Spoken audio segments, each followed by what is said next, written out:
Good evening, very good evening, all of you. Welcome to your channel, Sobit Agrawal classes. Khushboo ji very good evening, Neeraj ji, Priyanka ji very good evening. तो आज जो topic है आप screen पर जैसे कि अभी देख पाएंगे कि विलियम वर्ड्सवर्थ से रिलेटेड ये टॉपिक है और विलियम वर्ड्सवर्थ के हम पढ़ेंगे क्रिटिकल कमेंट्स और कुछ इंपॉर्टेंट लाइंस जो एग्जाम के पॉइंट ऑफ व्यू से बहुत ही इंपॉर्टेंट रहेगी और आपके लिए कुछ नई चीज़ें भी आज इस सेशन में आपको पता चलेंगी। तो जल्दी से आप सभी लाइव आएँ, जो भी नए व्यूअर्स हैं जिसने चैनल को सब्सक्राइब नहीं किया चैनल को सब्सक्राइब जरूर कर दें, बेल आइकन जरूर प्रेस करें ताकि वीडियो का नोटिफिकेशन आपको समय से मिलता रहे।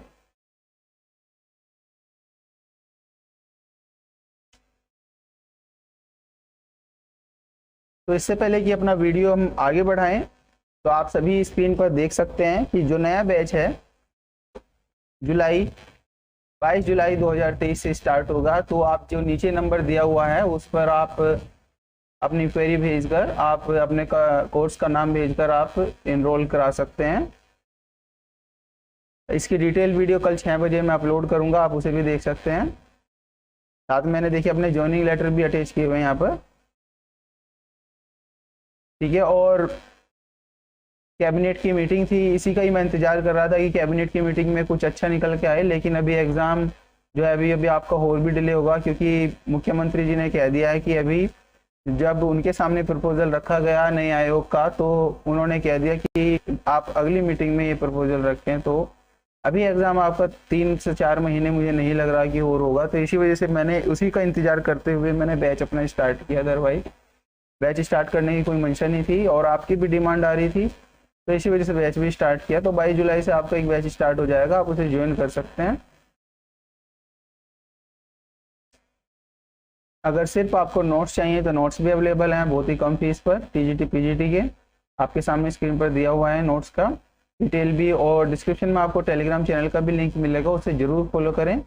वहाँ पर भी आपको इम्पोर्टेंट जो सूचनाएं होती हैं, जो इन्फॉर्मेशन होती हैं वो आपको मिल जाती हैं। ये मेरा इंट्रोडक्शन है आप सभी के सामने, आप देख सकते हैं 3 बार टीजीटी पीजीटी को क्वालिफाई किया है विद अ गुड रैंक। तो अगर आप विश्वास करते हैं तो उम्मीद ये रहेगी कि आपका भी अच्छी रैंक से सिलेक्शन होगा, तो ज्वाइन जरूर करें उस बैच को। तो चलिए अब अपना जो टॉपिक है उसे स्टार्ट करते हैं। तो आज जो टॉपिक है आप स्क्रीन पर भी देख सकते हैं, विलियम वर्ड्सवर्थ के कुछ इंपॉर्टेंट क्रिटिकल कमेंट्स जो हैं और कुछ उनकी लाइंस जो हैं वो एग्जाम के पॉइंट ऑफ व्यू से जो इम्पोर्टेंट हैं उन्हें हम यहाँ पर डिस्कस करेंगे और उम्मीद करेंगे कि आप सभी अच्छे से आंसर्स भी देंगे।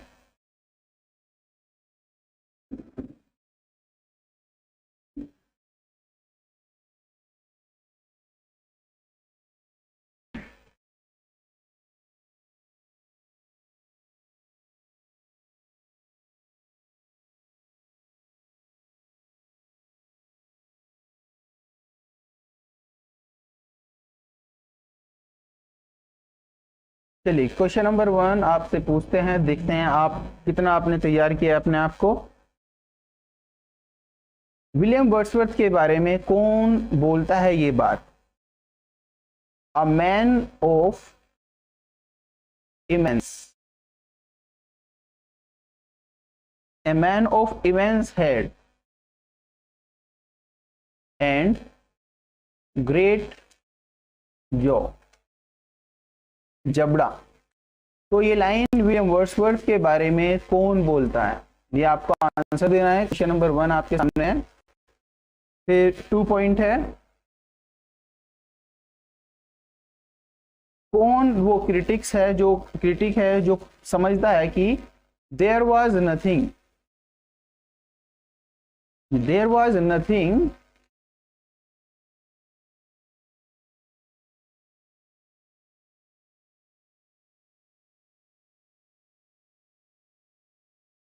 वर्थियन अबाउट हिम।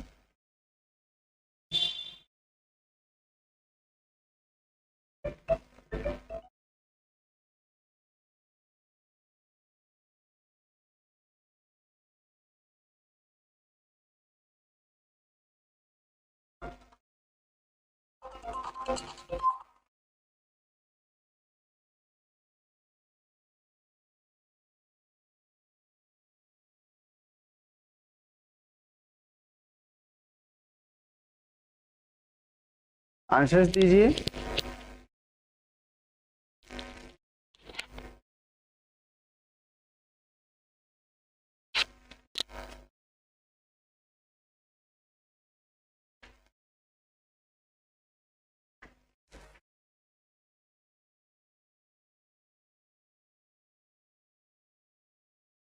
हेलो,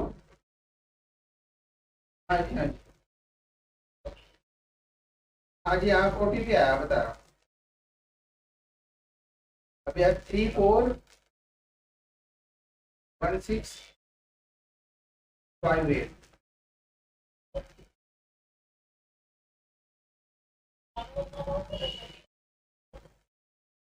बताइए मुझे उसके बारे में।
चलिए, अभी एक कॉल आ गया था, इसी वजह से क्लास इंटरप्ट हुई, सॉरी। चलिए अब इसका आंसर बताते हैं। सबसे पहला जो क्वेश्चन है, देखते हैं किस किस ने आंसर दिए हैं। जी हाँ, फर्स्ट क्वेश्चन का आंसर है कार्लाइल, और सेकंड क्वेश्चन का आंसर है रेले। चलिए फिर थर्ड पॉइंट पे चलते हैं।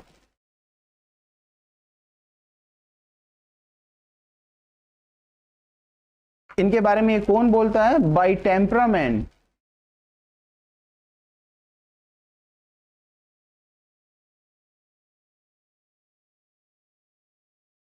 He was self centred.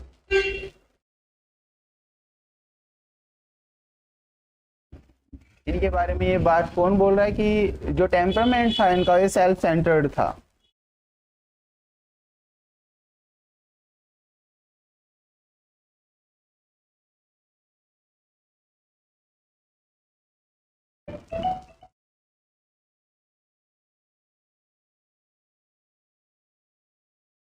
Nine two nine nine five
जी हाँ, इसका आंसर भी आप सभी ने आंसर सही दिया है, नीरज जी, खुशबू जी ने हडसन।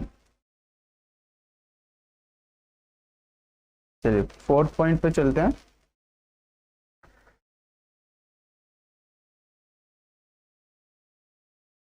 ये लाइन बतानी है, लाइन कहाँ से ली गई है। टाइप ऑफ वॉइस, ये मैं पोएम जो है एक्सप्लेन भी कर चुका हूँ। Who soar but never roam, type of wise who soar but never roam, ये लाइंस कहाँ से ली गई हैं।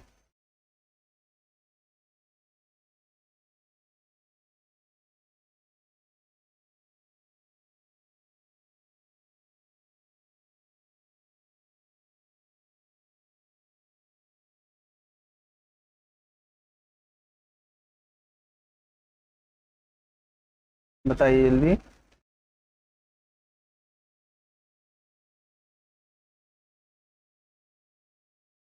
Ashutosh Tiwari ji, very good evening. ये लाइन ली गई है, इनकी पोएम थी टू स्काईलार्क, यहाँ से ये लाइन जो है ली गई है। जी हाँ, चलिए 5th, ये बात इनके बारे में कौन बोलता है। He must be read through ये सिलेक्शन, कि वर्ड्सवर्थ को अगर पढ़ना चाहिए तो सिलेक्शन के द्वारा ही पढ़ना चाहिए। तो कौन क्रिटिक्स थे या कौन राइटर थे जिन्होंने इनके बारे में ये बात कही थी।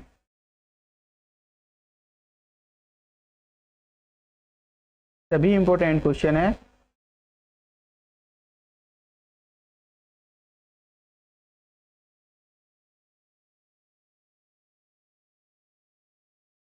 ये बोलते हैं इनके बारे में मैथ्यू आर्नल्ड। ठीक है, ये पॉइंट जो है 5th, इसका आंसर है Matthew Arnold.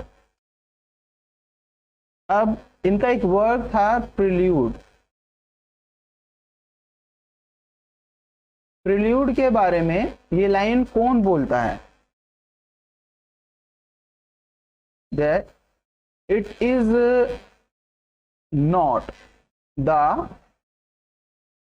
autobiography of an individual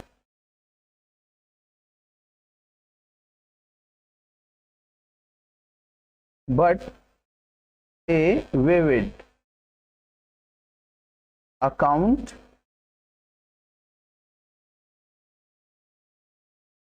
of the poetic mind। Prelude के बारे में बोली जाती है ये लाइन, कौन बोल रहा है ये लाइन।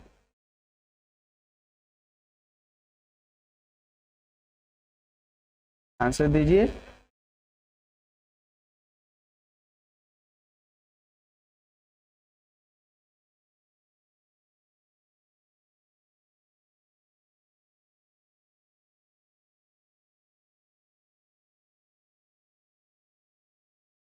इंटरनेट थोड़ा स्लो भी है।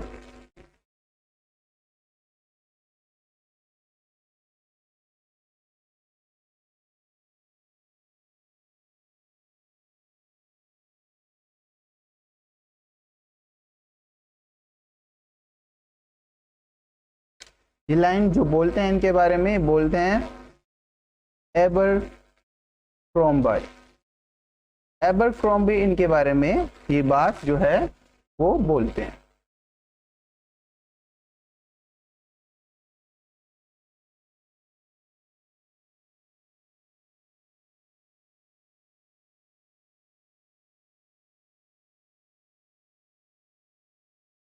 सेवन पॉइंट,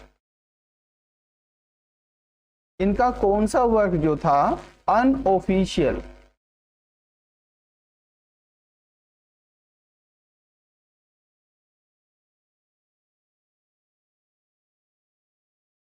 अनऑफिशियल मैनिफेस्टो था, कौन सा वर्क था?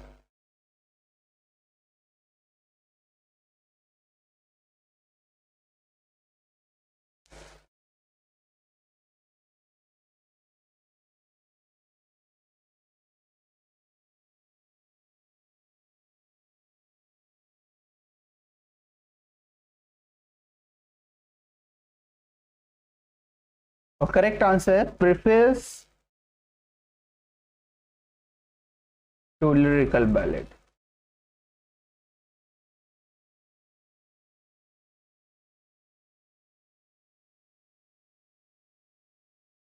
आज नेटवर्क की भी थोड़ी प्रॉब्लम लग रही है, फिर भी डाउनलोड तो हो ही जाएगा।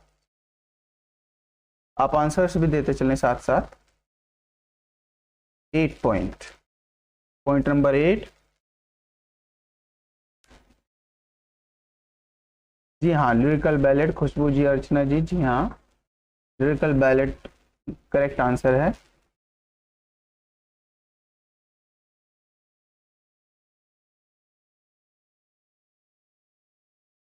ये लाइन कहाँ पर मिलती है हमें? The vision and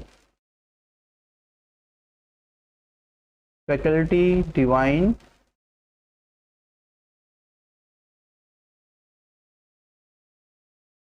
yet wanting the accomplishment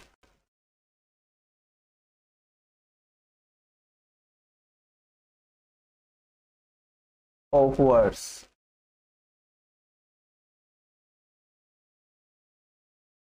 in lines के बारे में बताइए, लाइंस कहाँ से मिलती हैं हमें? 8 पॉइंट, फिर 9 पॉइंट पर चलते हैं। ये लाइन जो है वो मिलती है हमें एक्सक्लूजन, ये लाइन हमें मिलती है एक्सक्लूजन में, ठीक है। ये लाइन भी एग्जाम में पहले भी आ चुकी हैं। ये लाइन ये किनके बारे में बोलते हैं? He gave me eyes, she gave me ears।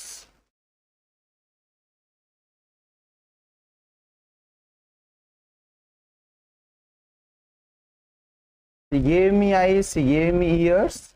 ये बात जो ये बोलते हैं अपनी सिस्टर जो है, वो अपनी सिस्टर के बारे में ये बात बोलते हैं कि सिस्टर ने उन्हें इंस्पायर किया, उसने मुझे आंख दी या फिर सुनने की शक्ति दी, देखने की शक्ति दी प्रकृति में, और ये उनकी सिस्टर का नाम था Dorothy.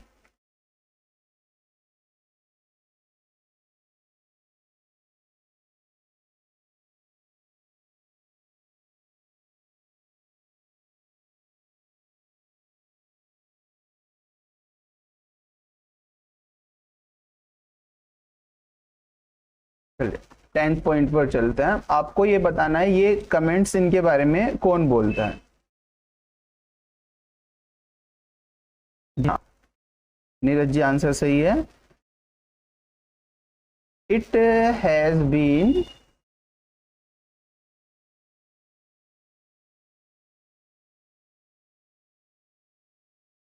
it has been argued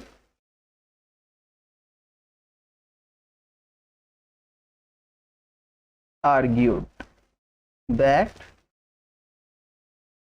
when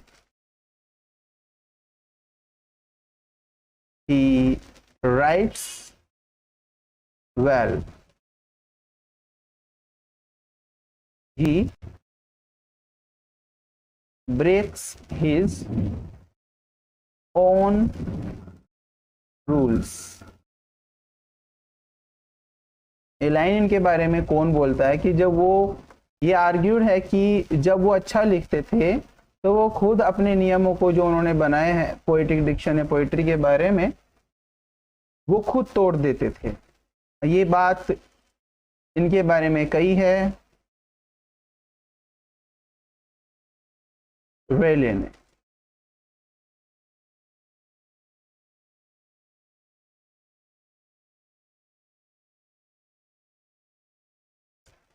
और ये बात इनके बारे में कौन बोलता है कि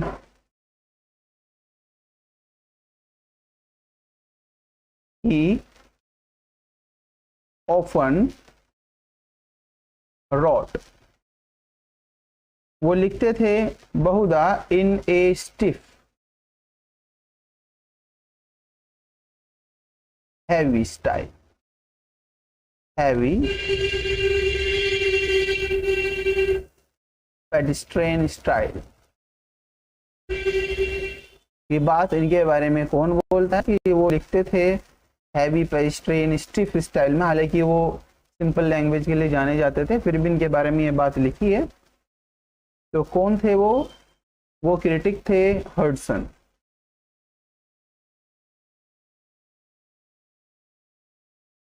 11 पॉइंट भी हमारा हुआ। अब 12 पॉइंट। आज थोड़ा नेटवर्क का इशू है, थोड़ा धीरे धीरे चल रहा है, लेकिन आप तक बात तो चले पहुंच ही रही है।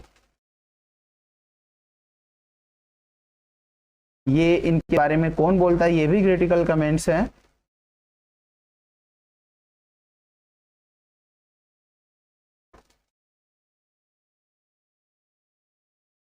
ही discards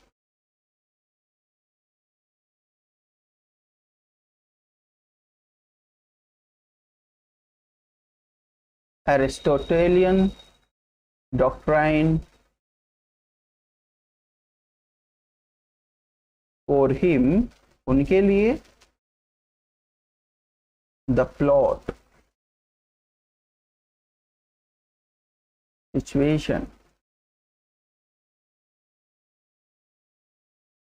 is not the first thing it is feeling। ये आप नोट डाउन भी कर सकते हैं अगर नहीं पता। It is feeling that matters. इनके बारे में ये बात कौन बोल रहा है, ये कौन क्रिटिक्स थे जिन्होंने इनके बारे में ये बात बोली थी, और ये बोलने वाले थे स्कॉट जेम्स। इनके बारे में बोलने वाले ये थे स्कॉट जेम्स।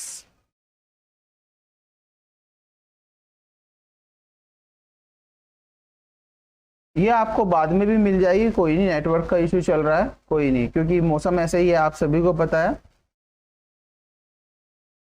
लेकिन आपको ये बाद में मिल जाएगा।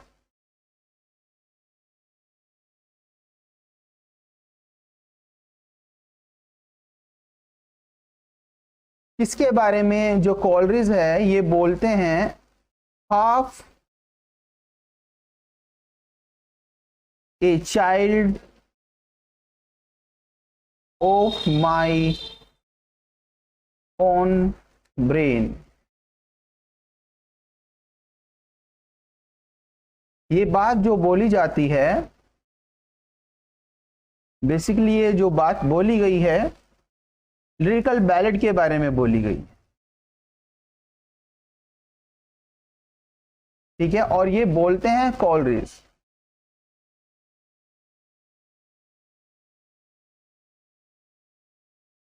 Fourteen point.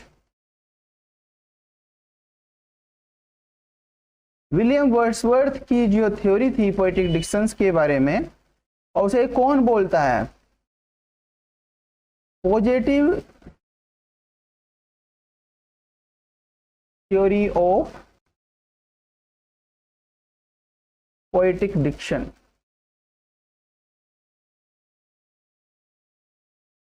Positive theory of poetic diction, William Wordsworth की थ्योरी के बारे में कौन बोल रहा है ये बात, और ये बोलते हैं F.W. बेटसन।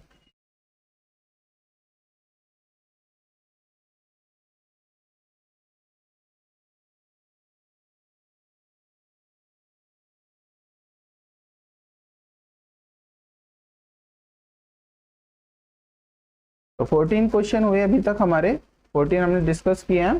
अब चलिए आगे चलते हैं।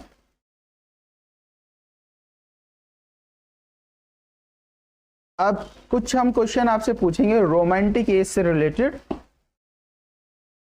रोमांटिक एज को कौन बोलता है? Renaissance of wonder,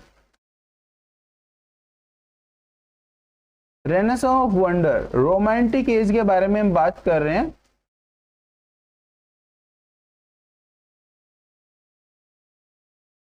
romantic as को कौन बोलता है? रेनेसां ऑफ वंडर, इसे बोलते हैं डंटन। तो क्वेश्चन नंबर 14 का जो करेक्ट आंसर है, इसका पूरा नाम है थियोडोर वॉट्स डंटन। फिर इनकी रोमांटिक एज की एक और डेफिनेशन है जो किसके द्वारा दी गई है?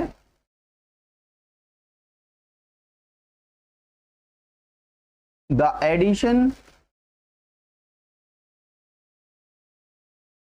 Of strangeness, the addition of strangeness to beauty।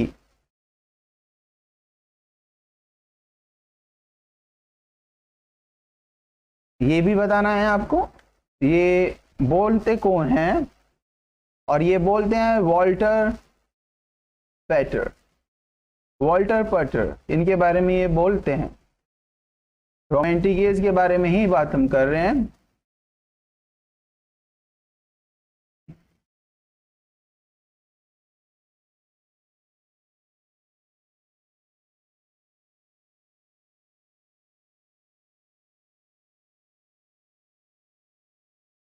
चलिए 16 पर चलते हैं हम क्वेश्चन पे। हम रोमांटिक एज के बारे में ही बात कर रहे हैं।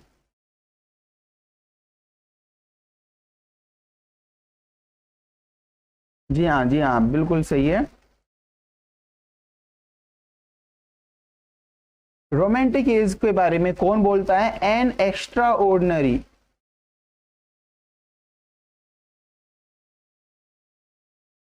An extra ordinary development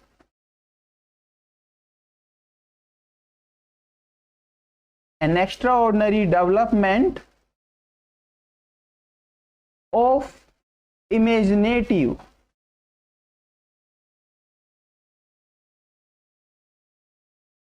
sensibility।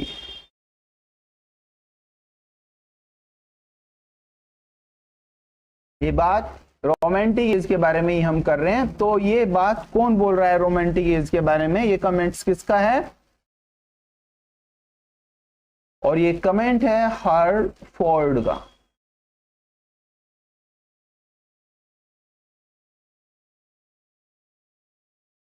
चलिए 17,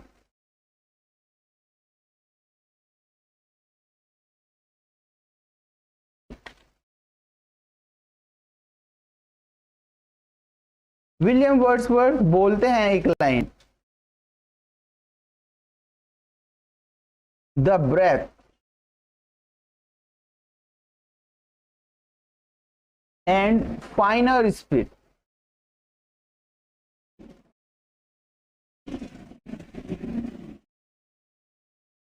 of all knowledge,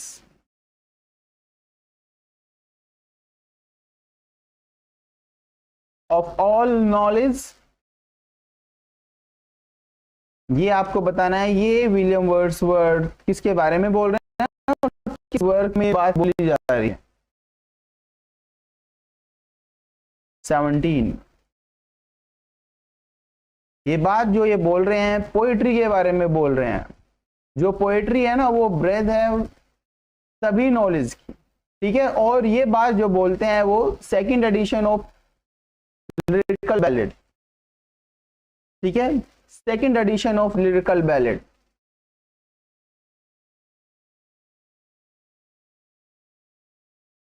second edition, ये बात वो बोल रहे हैं सेकंड एडिशन में। फिर से वो एक बात और बोल रहे हैं उनके बारे में, विलियम वर्ड्सवर्थ के बारे में हम बात कर रहे हैं। तो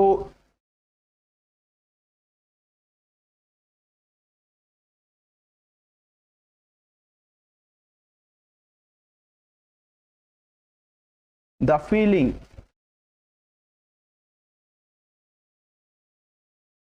जी हाँ, the feeling there in develop gives importance to action and situation।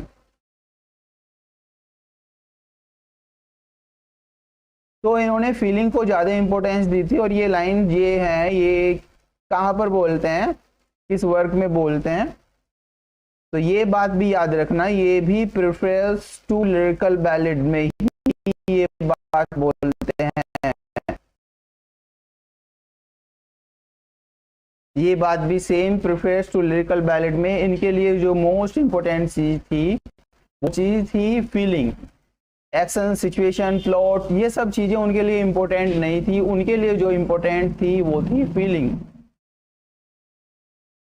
अब ये बात किस क्रिटिक के द्वारा बोली गई है, क्लासिसिज्म के बारे में और रोमांटिसिज्म के बारे में, कि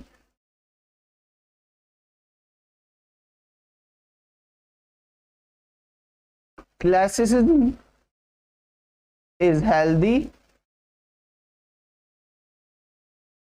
and romanticism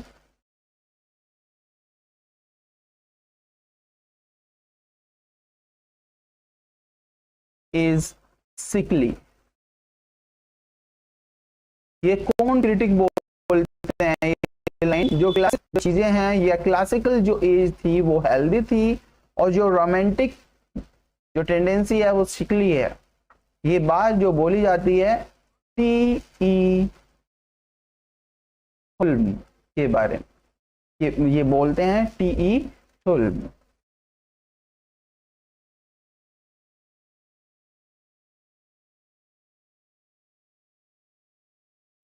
ये लाइन कहां पर मिलती है, लाइन टी.ई. हुल्म ये बात बोल रहे हैं, ठीक है। ये लाइन हमें विलियम वर्ड्सवर्थ के किस वर्क में मिलती हैं, that serene and the blessed mood in which burden ... ये लाइन कहां पर मिलती है, किस वर्क में मिलती है, आंसर दीजिए जल्दी। टिंटन एबे इसका करेक्ट आंसर है। 21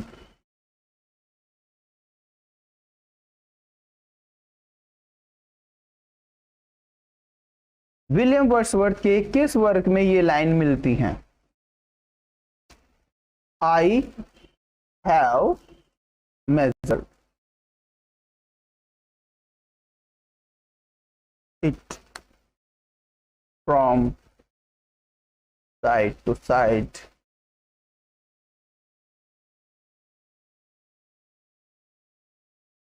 it is 3 feet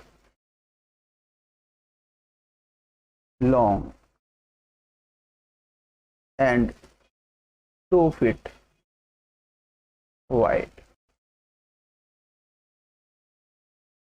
ये लाइन बतानी है आपको किस वर्क से ली गई है, विलियम वर्ड्सवर्थ के। ये लाइन जो ली गई है विलियम वर्ड्सवर्थ का एक वर्क था थॉर्न, ठीक है। ये उस पोएम से लाइन जो है ली गई।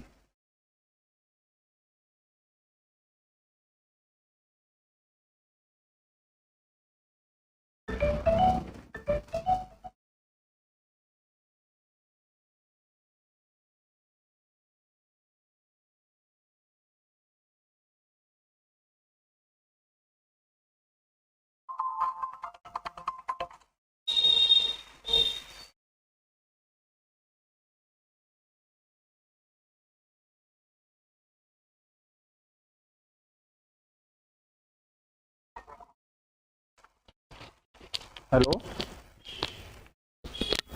हाँ जी हाँ, ठीक।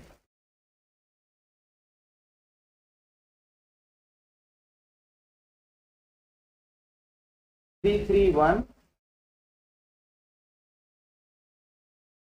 701।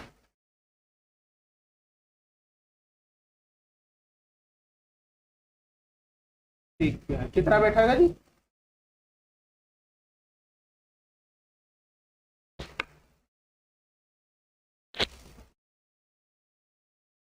ठीक है।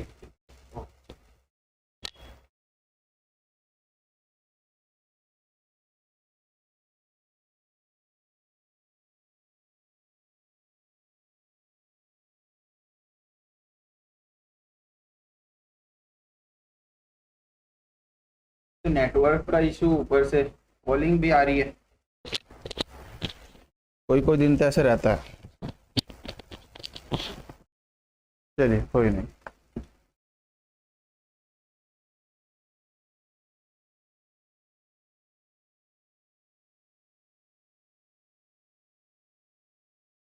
तो क्वेश्चन नंबर 21 का आंसर था थोर्न। अब 22, ये कुछ इंपॉर्टेंट भी है और शायद आपको ना ही पता होगा, तो आप आंसर दीजिएगा इसका। Once man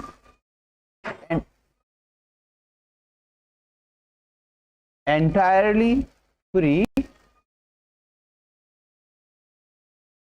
alone and wild, was blessed as free, for he was nature's child। ये लाइन कहाँ से ली है? उस वर्क के बारे में हमने काफी कुछ डिस्कस भी किया हुआ है, और ये जो लाइन ली गई हैं डिस्क्रिप्टिव स्केचेस से ली गई हैं।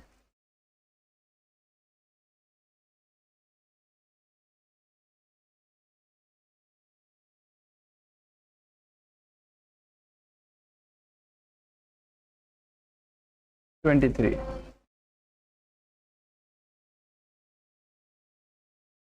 हाँ चलिए 23 आपको बताना है। ये लाइन कहाँ से ली है? When others he did not, he heard the sound।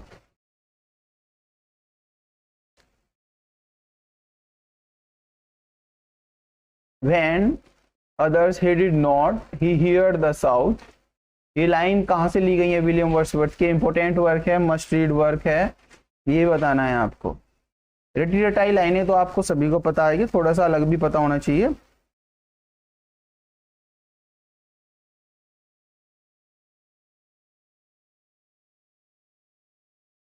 और ये लाइन जो ली है ये माइकल से ली गई है।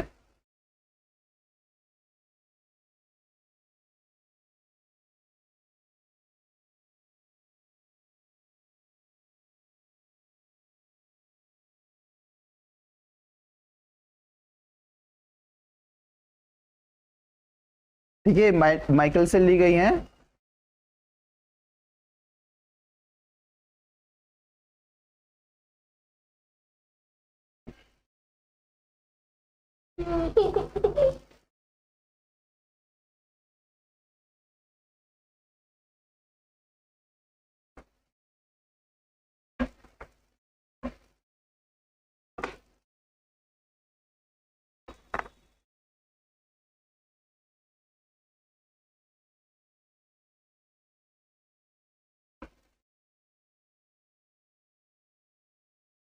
At noon, when by the forest, is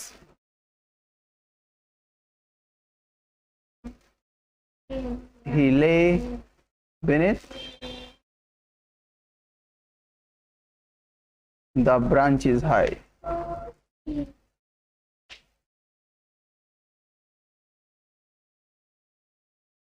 ये लाइन जो ली है पीटर बेल से। पता है थोड़ा नेटवर्क का इशू है, बाद में आप इस क्लास को देख सकते हैं।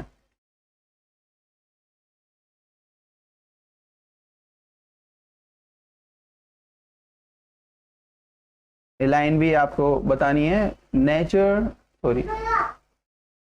Nature never did betray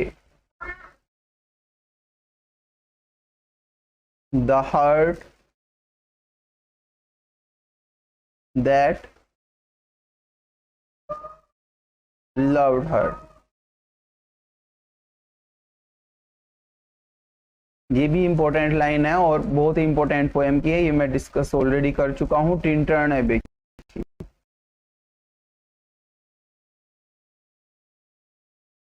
26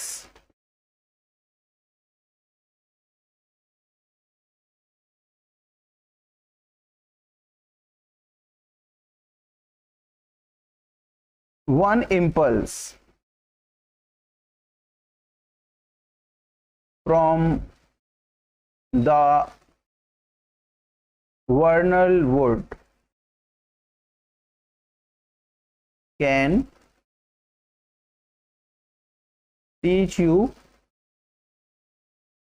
more of man। ये लाइन भी इंपोर्टेंट वर्क से ली गई है, इसे भी आपको पढ़ना है।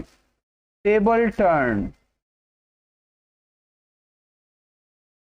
26 का आंसर है table turn. 27 let the moon shine on thee in thy solitary walk। ये लाइन बतानी है कहां से ली गई है। ये लाइन भी टिंटन एबे से ली गई है।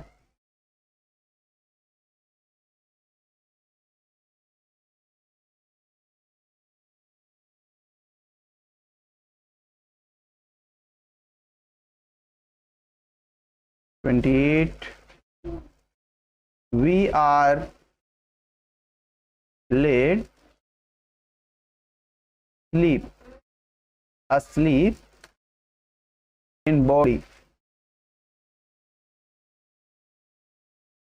and become a living shawl"।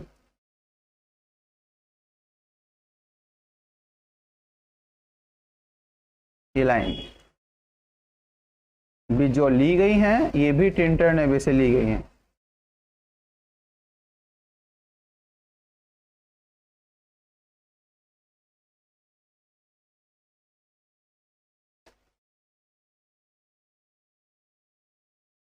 Point number 29 Tintern एबे।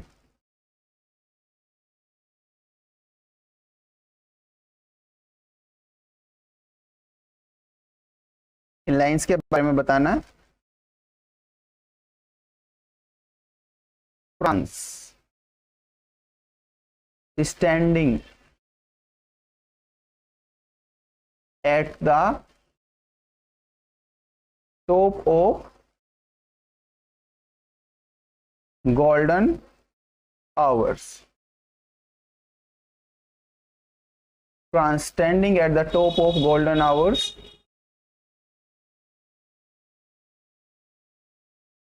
और 30 भी आपको बताना है। 30 bliss was it in that dawn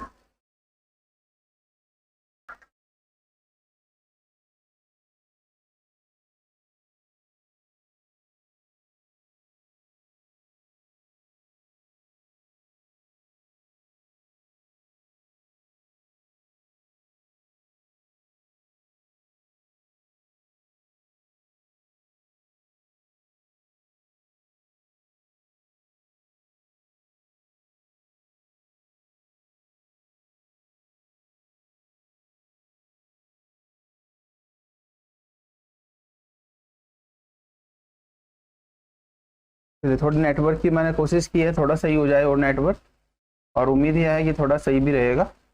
तो question number 32,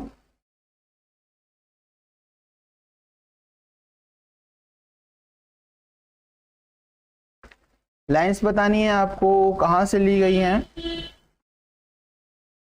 in common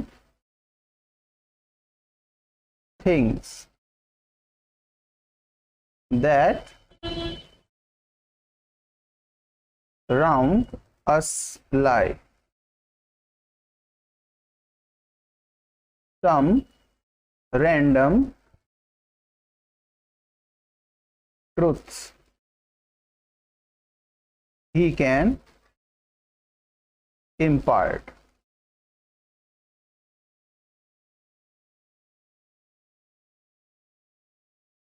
lines बतानी है कहाँ से ली गई हैं। ये लाइंस ली गई हैं, इनका एक वर्ड था अ poets epitaph.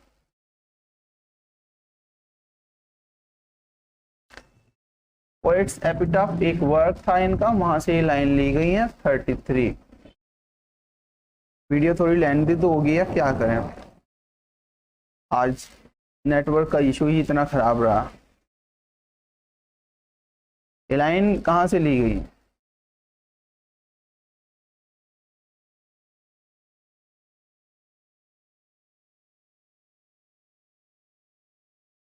Trailing clouds of glory do become from God, which is our home। ये लाइन जो है, लाइन ली गई है इमॉर्टलिटी ओर से।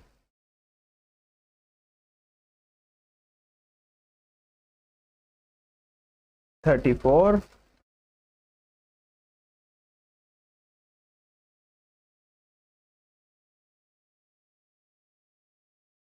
a violet by a mossy stone half hidden from the eye।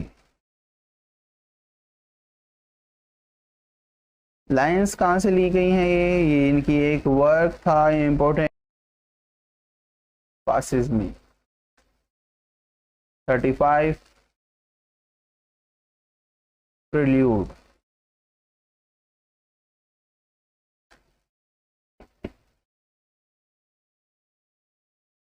ठीक है, प्रिल्यूड से लिया है।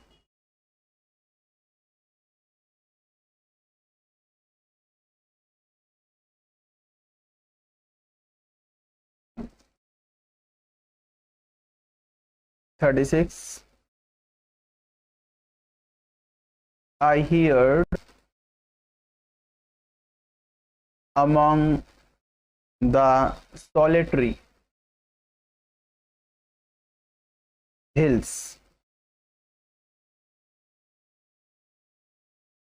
low breathings coming after me।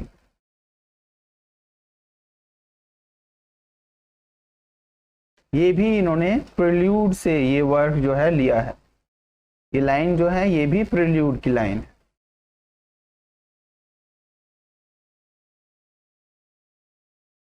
इनके बारे में कौन बोलता है। He uttered nothing base. इन्होंने कोई भी चीज जो है तुच्छ नहीं लिखी है, वो है टेनिसन। ठीक है, टेनिसन।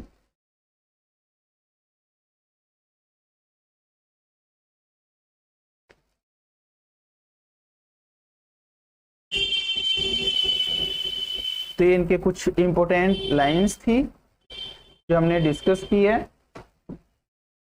एक दो लाइंस और देख लेते हैं जो भी अच्छी लाइनें हैं।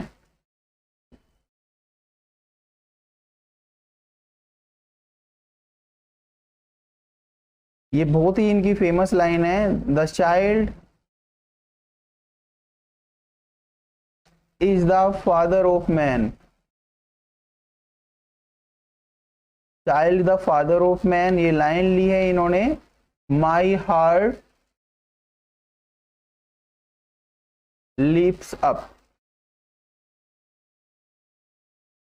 39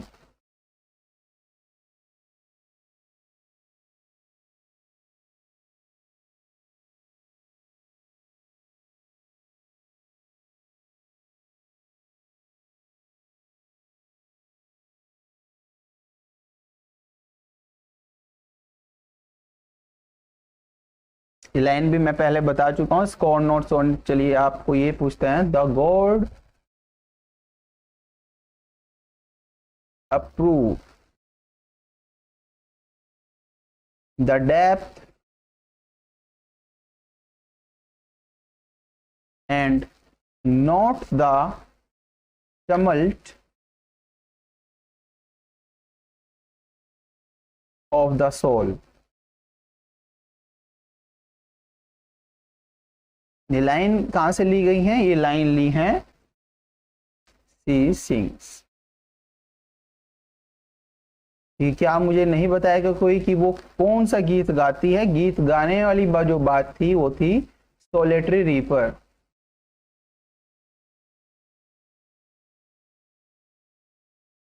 तो इसी के साथ जो है आज ये कंप्लीट हुआ टॉपिक। वीडियो काफ़ी बफरिंग रही, अब आज नेटवर्क वाले से बात करूंगा कि प्रॉब्लम क्यों रही है। चलिए ठीक है, आई होप सेशन आपने एंजॉय किया होगा, कुछ नई चीज़ें आपको पता चली होंगी और जो कुछ पता था वो आपका रिवीजन भी उसका आपका ठीक से हो गया होगा, रिवीजन भी उसका आपका ठीक से हो गया होगा।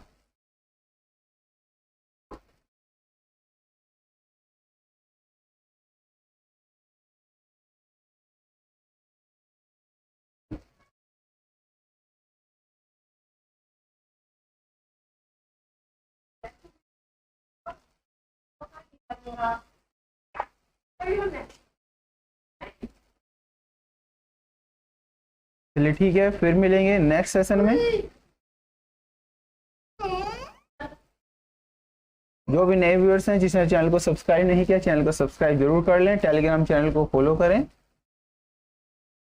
और नोट्स भी आप ले सकते हैं। और 22 जुलाई से बैच स्टार्ट होगा, आप उसे भी ज्वाइन करें जरूर अपनी नॉलेज को एनहेंस करने के लिए। कल 6 बजे आप वीडियो जरूर देखना, उसमें पूरी डिटेल दी हुई है क्लासेस के बारे में। ठीक है, चलिए ओके।